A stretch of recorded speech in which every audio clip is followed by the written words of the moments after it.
My name is Carpenter, and this is my war story. I remember one time I was walking on the sidewalk in California.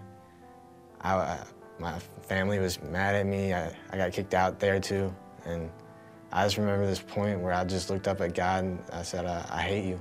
I was born in Virginia Beach on a naval base. My dad was in the Navy, he was a Seabee. My mom was in the Navy at the time as well. At one point we moved to Cuba, Guantanamo Bay, and we lived there for about a year. We moved back to Virginia Beach.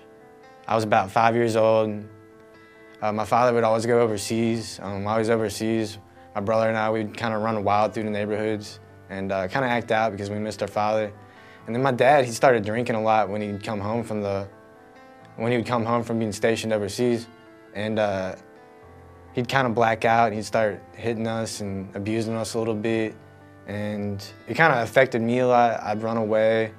I started acting out in anger. I started skipping school, getting in a lot of fights, disrespecting my mother, my father. A lot of the times I was scared to come home because my father would be drunk after school, so my dad just hit us and made us scared. I was a little disturbed as a kid. They told me I had oppositional defiance disorder and ADHD, and I just couldn't be controlled. I was always getting in fights. I started middle school with my grandparents.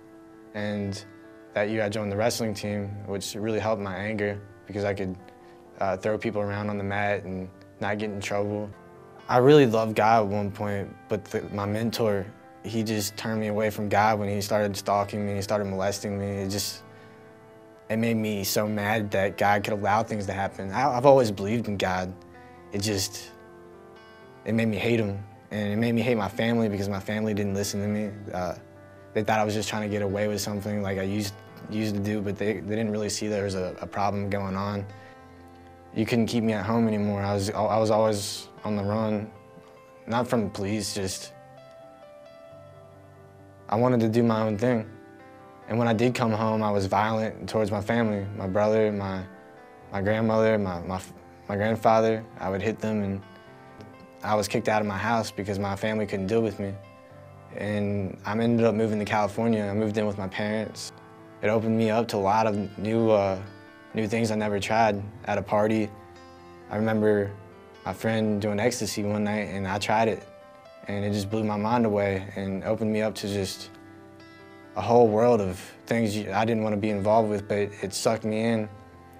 Before you know it, I'm doing everything I can get my hands on: cocaine, ketamine, acid, shrooms, just whatever came my way, I was down. I just stayed like that for a long time. It got to the point where I would do anything to get the drugs. I remember one time I was walking on the sidewalk in California. My family was mad at me. I got kicked out there too.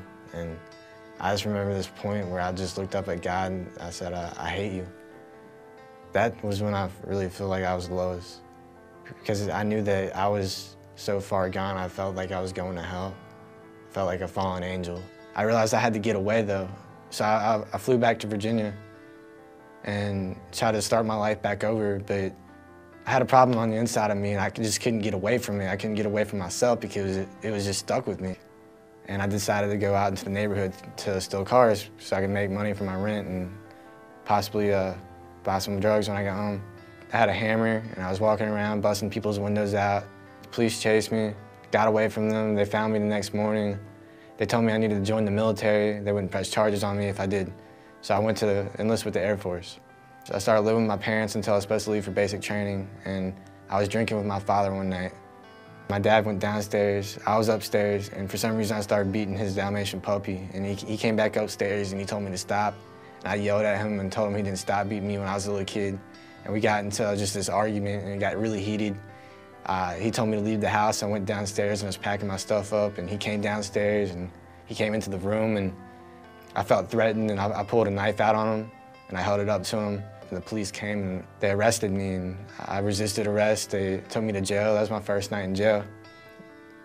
My mother and my father, they went out to Nashville on this business trip one day, and during their trip, my mother went into a coma, and it kind of devastated me. And while they were gone, I just went crazy. I had a lot of money, and I spent it all on coke. It led me to just this really low point where I was willing to steal from anyone, including my family. As horrible as that sounds or seems, I didn't care. I just needed money, and I stole my father's car.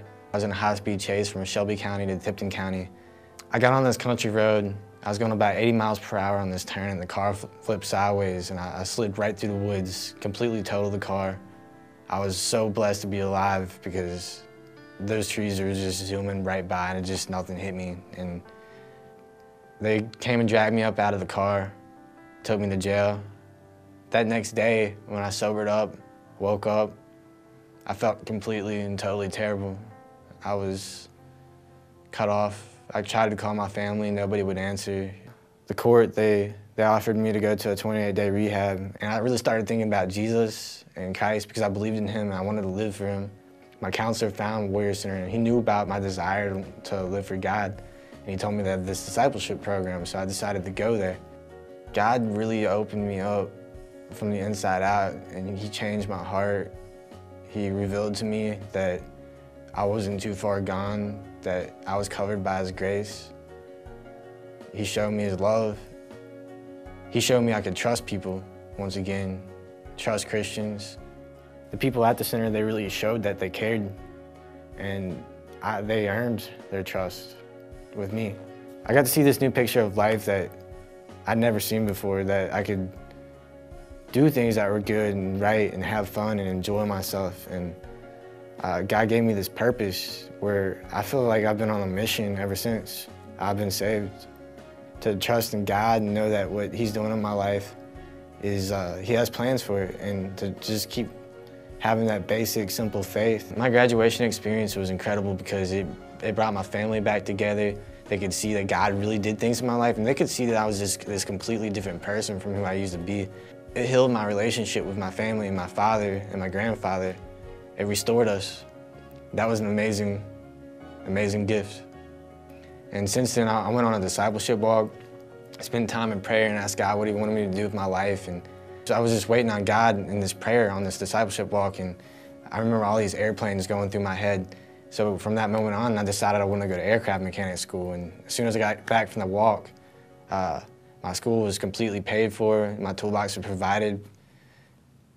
My purpose in life is to live for God, to keep him at the center of everything that I do. My name is Carpenter, and this is my war story.